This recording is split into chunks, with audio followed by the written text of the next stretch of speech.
This is the Guide to Georgia Outdoors, and this is the end of week 1 of being home from whatever you want to call from the coronavirus, you know, being locked up in the house. My wife had a baby Tuesday or Monday. There we go. My wife had a baby Monday.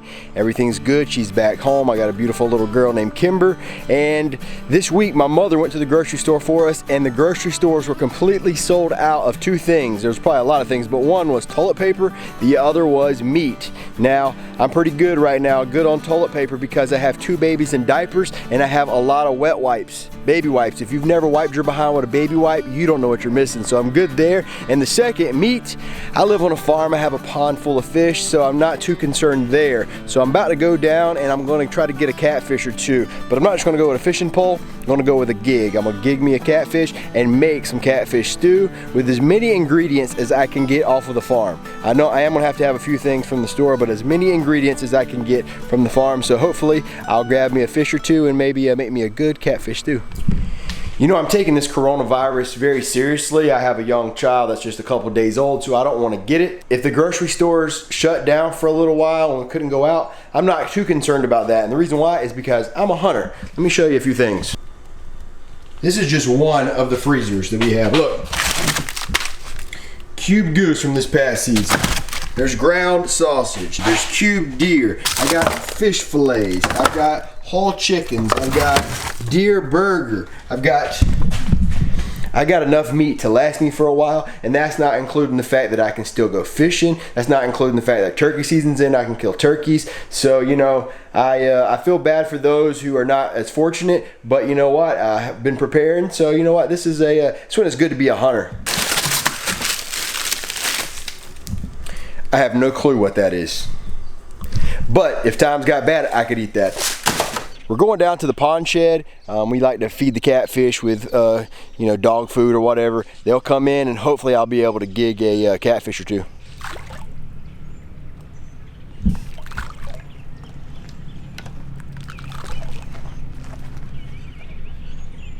One right there. Big one there. See him? Kind of hard to. We're chumming them up with some dog food. They're right there below the surface. You can't really see them with the glare, but they're right here.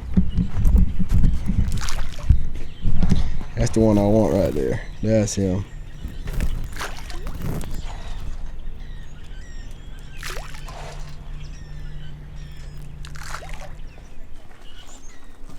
Just a minute. Okay, get him. Let me see him. Ready? Mm-hmm. Well, 0 for 1. I just missed a speckled cat about that big. Hopefully it didn't scare him off too bad. I wasn't really prepared for him. I hit this roof, but we'll see if another one will come in.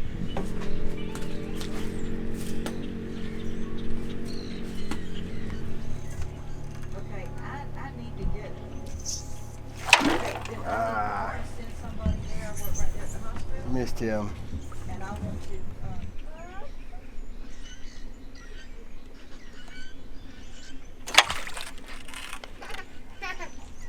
Look at that.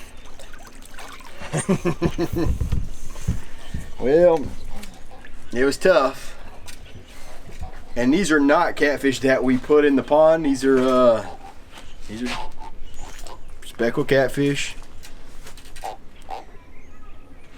He's gonna fillet out and make some good old catfish stew. And that's how you survive when the grocery stores aren't selling meat. This is what you do. The gigging wasn't as good as I expected. After I gigged 1 or 2 times and missed, the catfish kind of scattered. However, I was able to get 1, and 1 catfish may not be enough, but you know, I got a lot of fish in the freezer, so I'm still gonna make my famous, or not so famous, fish stew. When I'm cleaning my catfish, the first thing I like to do is take these fins, break these off, because that right there will mess you up if you ain't careful. I got his fins that'll stick you pretty good. I got them off. Now I'm gonna fillet them like I do a bass. I'm just gonna go right in here, work my way to the end, fillet him out.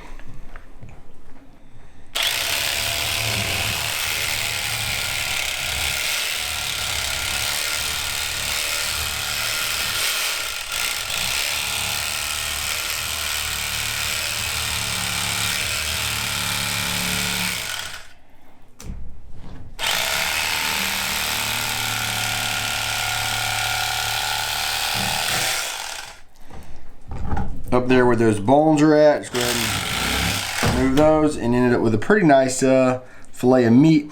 You notice the speckled cat's a little bit of a darker meat. They're not, to me, as good as a channel cat, but this will be good. There you go, two good fillets. Now, normally I would need a few more catfish in this, but I'm gonna supplement it with some bass that I have in the freezer that I caught last week.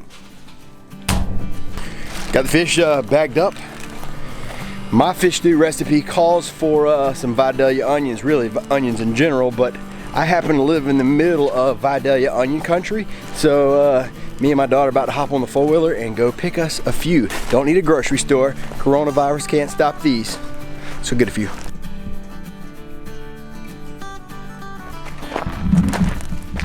Come here, Lucy. Come here. Pick that onion for Daddy. Grab that onion. Pull it up out the ground. Here, pull. Here, pick that up. There we go. There we go, Lucy. Lucy, do you like onions? Mm-hmm. Let's get two more, okay? Okay. Straight from the field. Not a good idea. I should have cleaned it first. All right, we are back in the house, and I'm about to cook this fish, the catfish, the Vidalia onions, a few other ingredients, and make some famous. My daughter's excited about this. Make some famous fish stew. Now, a little trip into the refrigerator while I'm here. That is just a normal day. That is not preparing for the coronavirus. 1, 2, 3 gallons of milk. And not to mention, my wife is a walking milk factory right now. She produces about half a gallon a day herself, just taking care of a youngin'. So we are good to go. So let's get this recipe started. First thing first, we're going to cook about half a pack of bacon that I got cut up, and that's going to be the base of my fish stew. Got the bacon done, not to the point that it's crispy, but to the point it's done, because you don't want crispy bacon in your soup. We're going to leave all the grease in the pan, take the bacon out, and then we're going to start layering the stew. First thing we want to do is layer the bottom with onions. About half of our onions, I cut up one onion. We're going to layer the bottom with about half of our onions. Then we're going to go with about half of our potatoes. Then we're going to go with about half of the bacon. Then we're going to cover this whole thing with a layer of fish. I got to put the camera down to be able to grab the fish. Alright, we got this whole thing covered with a layer of fish. You see the red piece are the catfish. Those are the bass fillets. Next, I'm going to cover it with butter.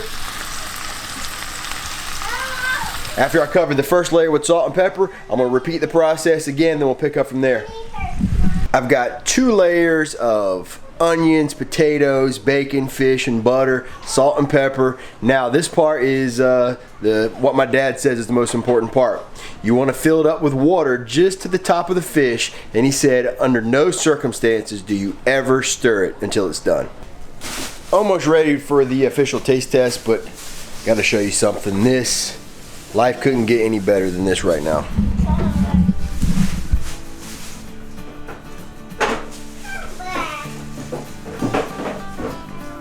That's my newest little fisherman.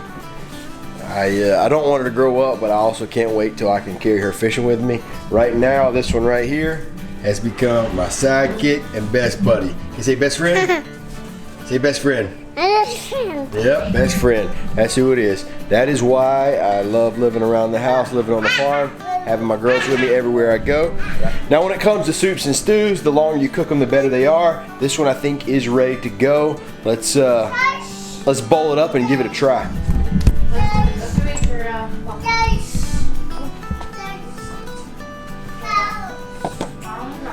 Oh yeah.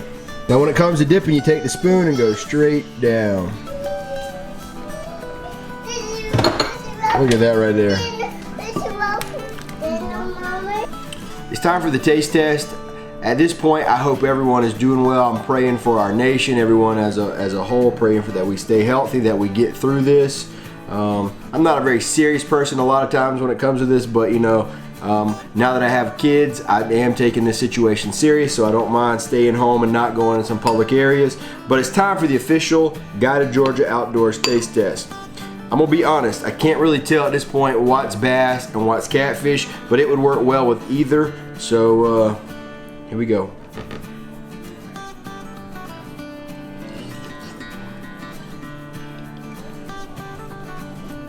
Man, that tastes just like I remember it when my dad would make it when I was a kid. Simple ingredients, didn't have to go off the farm to get it, but that is excellent. I have no problems with that at all. No bones in there, you just go and chow down. I don't feel like I have to lie, that is very good. I'm about to finish this bowl. Today was opening day of turkey season. We didn't have much luck today, but I know where a hot bird is, so tomorrow I'm planning on taking my niece Brooklyn. Actually, I'm not taking her, she's taking me. We're gonna go hunting to kill a turkey, so hopefully I'll be doing a catch, clean, cook for a wild turkey tomorrow. But until the next episode, this has been the unofficial and no doubt incomplete guide to Georgia Outdoors.